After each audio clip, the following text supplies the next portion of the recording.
two things I saw said, which I wanted to think about, or wanted to say, which is honeymoon period, question mark. This happens every expansion. Everyone goes, expansion's good. And then 6 days later, everyone goes, shit, actually, we were fooled again. Yep. We were fooled again. Damn it. Once more. You know, what is it? Is it like fool me once? Fool me 10 times, 11 times, you know, in expansion terms. But yeah, I think there's a little bit of the honeymoon period which people be like, here's all the fool upfront me content. 10 times and I guess I'm just yours. Yeah, more or less. that's where we're at. It really is. But I think like that's obviously going to be the case. You could always say it's honeymoon period because World of Warcraft's always had a pretty strong leveling experience. People get back into the world and go, whoa, I'm back in the world and this world's pretty good actually, holy shit. There were some downsides. Obviously that didn't go quite as well in was it fine in PFA? Yeah. Great Legion. Didn't go that well in Shadowlands. No. There was a very strong early honeymoon period in Shadowlands. But as soon as people started to think about it, the cracks started to appear very quickly. Yes, thinking was a big mistake during the Shadowlands. Yeah. I think it helped that Shadowlands launched best foot forward with Bastion, probably. Yeah. Come to think of it, well, I don't know, people like Revendreth because Fantasia. There you go. Yeah. So, I mean, versus Dragonflight, it does feel night and day. Very much so. As in, Dragonflight is just unseasoned. Completely unseasoned. It's bizarre because it feels simultaneously like it's the same team and a different team, which is probably to say that it's really less the team and more of the production. I have to imagine. I have a little bit on that, and I think it is mostly I don't think it's production. I think it's creative direction. And some of that it exists. Yeah, some of that is working backwards from the fact that obviously Metzen's on board. They now have a creative director, whereas they didn't for Dragonflight. Fucking obviously, yeah. Yeah, so I think some of that works really, really well in its favor when it looks at like the actual like questing and stuff. You get to see a huge amount of, actually, you can tell they're like, not to say Dragonflight didn't have themes in its side quests and its like plot. They were just either really obvious or really self-contained and really like just this little bit. Here's the centaurs and they're doing a thing. Whatever. Here's a little personal story. One of the things that I think this does substantially better as a whole is having those still happen, but having them tell be part of a wider story, which is obviously like the whole point of a side quest, right? Or as the local stories they're calling them now. The whole point is, here's something that's happening in this zone. It is by itself a little quest line, a little story, but on top of that, it says something about the people here as a whole or the place as a whole. And that's the kind of thing you're like looking towards for this. And it works really well in basically outside of some of the Ring and Deep stuff, maybe not being super good, at least as far as I'm concerned, side quest wise. The rest, like everything is super, like the every side quest on the Isle of Dorne says something about the Earthen and that society. Same with Hollowfall, same with Ashkad, and it's really good. Really good. So I think like the average, it's like not only is the average way higher, the focus is way higher. Yep. I guess that was the problem with Dragonflight. It was unfocused and unseasoned, I suppose. I mean, imagine, right, if you have the Alexstrasza Razageth fight. Imagine if that happened and then that sort of thing just continued to happen. Maybe Dragonflight could have been engaging. And I don't want to do like spoilers, but if you're to imagine one of the set pieces in the first zone, for those of you who have played early access, comparing them, it's like, imagine if that happened and then just the whole story went flat and just turned into stuff that people thought was neat. It's like, yeah, I mean, there's Chromie. We're back in time, Black Empire thing, sure, cool, but it just never came together, right? Whereas here, I think things, while the A plot, I don't want to say like feels better than it is or something, but as a whole, it just comes together far, far, far better. And I think the way the A plot is told is leagues beyond where they were previously. It's that kind of thing where my criticisms of it would be it's too short, and there are some things I really wish it dove into a bit more, but that's a good criticism to have. You would generally rather have your audience be left wanting like a little bit more and having actually enjoyed the thing that they've played than just being flat and bored. And I think for the longest time, WoW level up experiences were flat and bored. Honestly, for me, since Warlords of Draenor, I have found just about every WoW leveling experience, like some of them being better than others, whatever, but since WoD, they've just been flat. Because they just changed them to be weird, interchangeable, generic. It was almost like a story, like a narrative structure that was problem solved together by game designers, rather than anything that came from somebody who was trying to tell a story. It was the Dairy Lee Lunchables stories, like. It was the Lunchables stories. Mm-hmm. I don't know if they have those in America. I don't know. We need an American analogy quick. I don't know. Do Americans Lunchables? We can find this out. We have access to the internet. We do the world's resources for various things at our fingertips. Lunchables, US. Whereas this just they do. They do. Yes, they have Lunchables. Yes. Fantastic. Yes, there was the reason I think about Lunchables is because I think there was a post from like some Japanese person on Twitter being like something about Lunchables displaying going, we thought this was food that you only ate in like fantasy dystopias, but you just eat it willingly. What the hell? They invented Lunchables. So yeah. Oh, that makes sense. Yeah. Oh my God! So it turns out it's we who have Lunchables. Yeah. Whereas they are Lunchables. Incredible. You're all Lunchable. Yep. Don't know what that means. Yes. So overall, we've turned away from this low quality, assemble your own story by collecting a pillar of creation in any order, to something that I think more closely resembles Warlords of Draenor in most ways. That's the best way to put it, yeah. Yeah. It is the closest to Warlords we've had.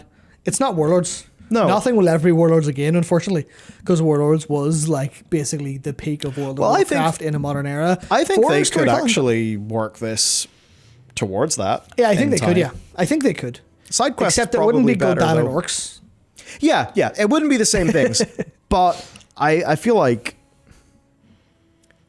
you got better narrative. Or local stories, as we now have to call them.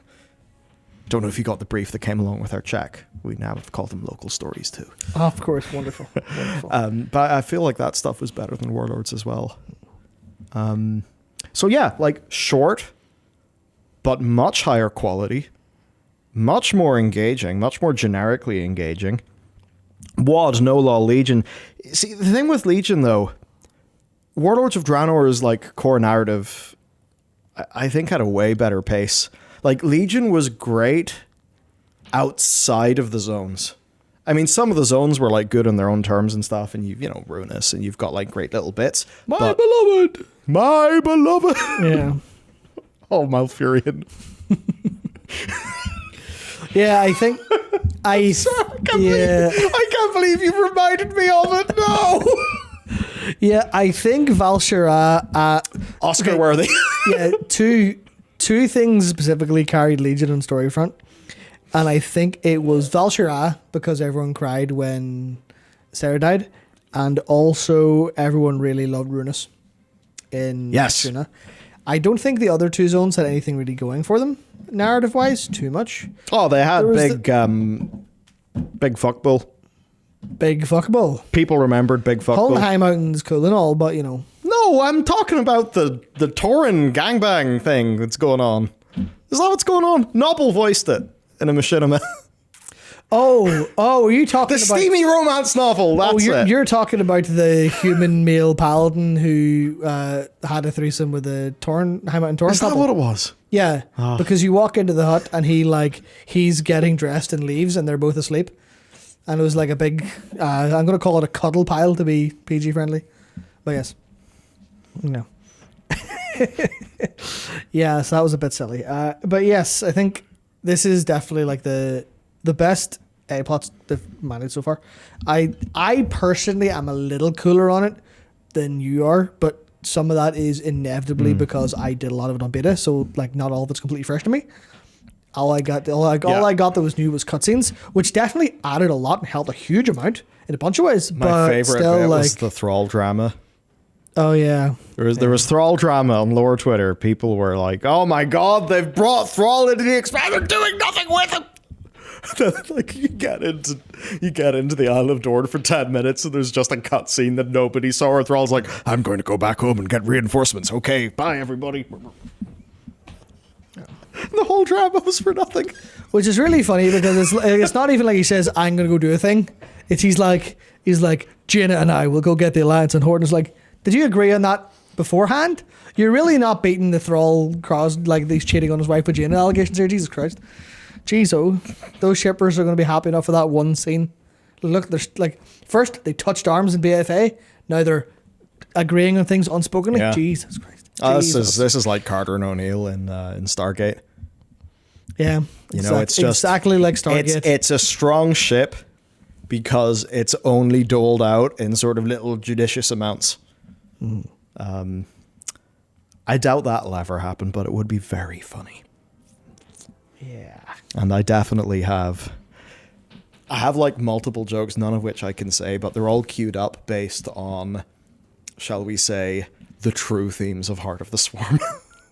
Yeah. But the less we talk about those, the better. That's correct. I really think that this was a big upgrade. A big upgrade in a way that's like, it sounds weird if I say not intellectual. Because for such a long time, just because of the way that WoW has been, it's all been sort of lore, what would you call it? A lot of lore analysis, a lot of shot calling, a lot, Yeah, we're all talking about what's going to happen in the big lore and the big wap-a-doops and stuff that's happening on. Yeah, as opposed to literal dramatic events. It's like we, the community, are just in the little viewing thing. And every expansion and every patch, they take a fresh cadaver in and cut it up to see what's inside. And we all just go, "Oh, interesting." I mean, that's basically how the WoW community's operated forever, right? The difference here, though, is that even though it's not like there's any, god tier, genius, amazing, whatever.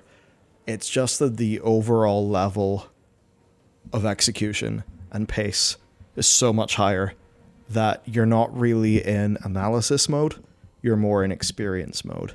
And I think that's probably the main thing that they've done well enough here. Because I do actually agree with just about all your criticisms of the A-plot.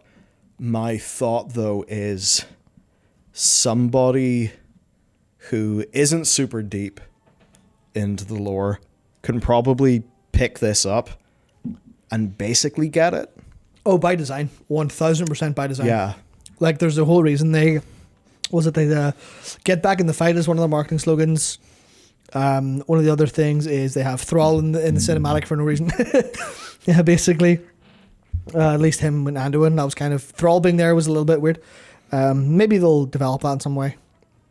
Because we haven't seen any of his... I suppose saying what we haven't seen is as much of a spoiler as saying what we have seen. Because that's how I operate. Because if you think something's going to happen and you know it's not going to happen, then that's a spoiler. So I won't say anything more on that. But where was I going with that? I'm going somewhere with it. I can't remember now. It's all gone. Too busy trying to conceptualize what a spoiler was. Yeah, I think it's that stuff happens, right? Stuff happens immediately. They say get back in the fight. They give you the whole, like, here's what happened recap a couple of times. Yep. Like in the lead up to this, in the War Within quest, called War Within and Silithus. You get the option to be caught up on all that stuff. It does a good job in catching up in a way that, it does like successfully extract all of the plot relevant bits from the last few expansions. The little like 3-minute or whatever cinematic thing they play. So that makes it very like intentional to me that they're doing this, setting up of here's entirely new things. There's nothing from Dragonflight here that you're gonna like. That's like a big theme carried forward. Anything like that. Even like there's no real.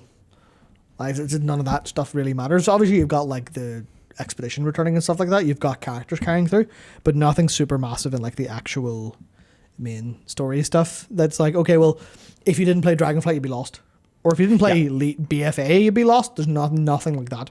And that feels very much by design, where they're going, here's everything you need to know, and here's a story that we're starting. Here's a start of a story, a beginning of a story. Or those are the same thing, Matt. Start of a story, the middle of a story, and the end of a story in like the smaller kind of campaign sections in the zones. And that itself is part of an ongoing wider narrative. So it's like they are nesting things correctly and kind of making sure you have everything as opposed to everything else. It's a success of less but better. Mm-hmm. There's been so many times I guess that would be the thing.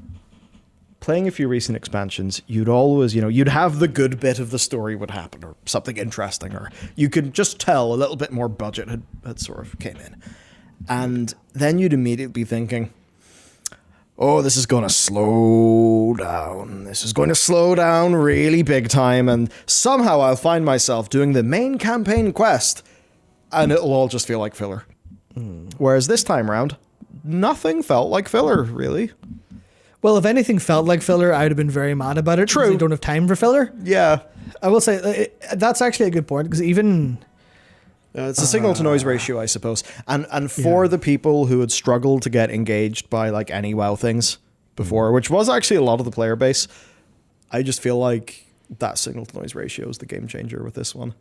Yeah, I even notice in side quests, there's like obviously side quests by design are technically filler when it comes to the main like A plot, but even then they're very intentional with them. Yeah. With most of the stories they tell, it's always something. It's always involved in something or other, be that setting up a side plot or something new, or for something later down the line, like all of this isn't a spoiler to say, a lot of the Hollowfall side quest kind of things do kind of lead you into like thinking about the difference between the people in Hollowfall and where they came from. Very much, and you're like, oh, okay, I can see how you're driving this home, because it'll be nice, not required reading for the future, but it feels like it's going to be, the more you understand this, the more like later events and later expansion is going to hit a little bit harder for you, or you're going to enjoy it more because you have that like that recollection of these people and kind of how different they are and all that. I did want to bring up a super from earlier, and Debuta says something that was frustrating with the new intimate story direction is that my character, a blood elf paladin, can't really contribute to the story in Hollowfall. That really took me out of it, but the story was good overall. That's something that I think is a little bit frustrating, because they were good about it for the past while. But I think there's not an awful lot of room in this expansion for, hey, you're this, let's bring you over to this corner and do extra things with you. I know there's at least one, there's at least one side quest that I know of that's a really small thing that's just for warlocks and demon hunters, because it's specifically around a demon that was that's in the place. But I think that is one of the weird parts, where because we're outlanders, we're outsiders coming into this place, we're treated with suspicion at times. And like there's one quest, and I actually had to ask in guild, I was like, this feels like it could be just for me because I'm a Death Knight, because of the way they're suspicious about me and the powers I use. And then the paladin in our guild said, or one of the paladins rather, because you're also one, said, no, I got that too. I'm like, well, that doesn't make any sense. I was disappointed because I thought I got something special, but I didn't. So I think there's a little bit of mages get called vending machines. Yeah, I think there's like one specific bit in Ring of Deeps that shows you some class stuff, but otherwise I think that's something missed. So hopefully Shadow Priest will get a lot more later in the expansion when if we end up interacting with more like voidy and shadowy creatures towards the finale of this, maybe that'll be nice. But that's one of the things, is like a nice to have that isn't here. I'm not going to say it's important or game changing or whatever, but I think it was like I agree. It was something that hit me. The more of that, the better, for sure. Yeah. I wonder where this sort of fits overall in the story of how the game is made. Like you can tell from between here and Dragonflight, shit's different. Now you're generally like looking at 2-year dev cycle for each expansion, so. By the time Metzen was back, and I think a lot of the newer leadership was able to maybe exert a bit more authority on Warcraft. Well, compare. They're very different. They're very, very different. The level of quality is different. I wonder what changed. Like, I know there have been changes and people have said, oh yeah, they treated that brutally. I wonder what changed. I wonder how it changed. I wonder how they restructured things, because I think they've probably went with a structural solution here. Because when you're making a game at this sort of scale, you know, good intentions doesn't really do the job anymore. You need to create... It's a little bit like, you know, building... I'm not saying that building a car in your garage is easy, like a kit car or something, but like the reason... It's very easy. Very hard, but generically speaking, it's easy to make cool prototype whatever car. The bit that's actually hard is making tens of thousands of those cars, because it's just fucking hard. How do you do that and maintain, you know, good quality standards and all of those things? Glares at Tesla. Don't trust Tesla for bodywork. But anyway. That just has me thinking what's changed, because it's probably not that there's like one or two new leaders. You need a structural solution. So how are they producing the game differently? The plans. Why are you asking me? I'm not in. That's the question. I'm not Holly. I don't know. Yeah. The answer is Holly said make the game better. Everyone went, fuck, that's a good idea. Actually, shit. Damn. Oh, why did we never think of that? Yeah, we never thought of doing it good. Damn. I just wonder how they changed their internal review processes, how they do shit with their teams. Like, I know back in the past, I know that back in the past, you would have zone leads. Or at least it had, the impression that I had got by, plucking a few grapes from the vine and eating them. Don't think that's how that's not how that saying works, but anyway, I like grapes. You had like really not a lot of crossover between the teams working in different zones. That's sort of what I had heard. I would still believe that if you told me that today. See, you absolutely felt that a lot in Dragonflight in a way that was jarring. The story this time round, while I do definitely feel some of that, it felt better woven, less jarringly woven than the past. And I think the thing that sort of hit me the most, again, don't worry, this isn't spoilers, and actually this might help prime you what to expect in a way that is positive. It feels more like a targeted adventure with a more limited set of characters that takes place across these 4 zones. But rather than it being one story that takes you through all of every single zone, it is a story that intersects with a bunch of zones, but does leave a lot of those zones unexplored. So it's a smaller story. It's more of an adventure with those characters that gets you interested in the setting that you're in, which probably then means you're more interested in doing the side quests, rather than one that is really plodding and just takes you through every single zone. Like, you definitely see a lot of Hallowfall when you're doing the main quest, but, I mean, put it this way, I think some people in our guild were in Hallowfall, and Nicky was just like, I'm at the south of the Isle of Dorn doing side quests. Yeah. And he was like level 74, which is all content that like I didn't see when I was just doing the main story. But I know that most of that, evergreen's perhaps not the word, but it's not like time sensitive seeming. So it seems to me that they've conceptualized their structure a little bit differently. And I guess in a universe where, I mean, I think of 2 games that suffered massively from this is Stormblood and Dawntrail, wherever it seemed like their MSQs suffered from just having to take you through all of the zones in a sort of workmanlike way, which like this expansion obviously does do, but it's like a little blast through every zone with lots of the zone left to explore afterwards, rather than some sort of plodding, exhaustive, not particularly well-paced, like bleh, which is what WoW or maybe some other MMOs can suffer from, and maybe what leads to lower narrative engagement. I think, how do I put this? I think it's literally a case of because you're talking about like what structural changes they made to solve this from like a development perspective. I wouldn't be surprised, and I'm not even joking, I wouldn't be surprised if the answer was they went, here's now like a mandatory monthly all hands creative lead meeting. I wouldn't be surprised, because the thing that feels different to me is that they're less siloed off substantially. It feels like they're like everyone who's working on Hallowfall knows the plan for the Arathi and the plans that they're having for the future for them. You really feel that. And how that was going to be part of the story as it actually was. You can feel that in like every capacity.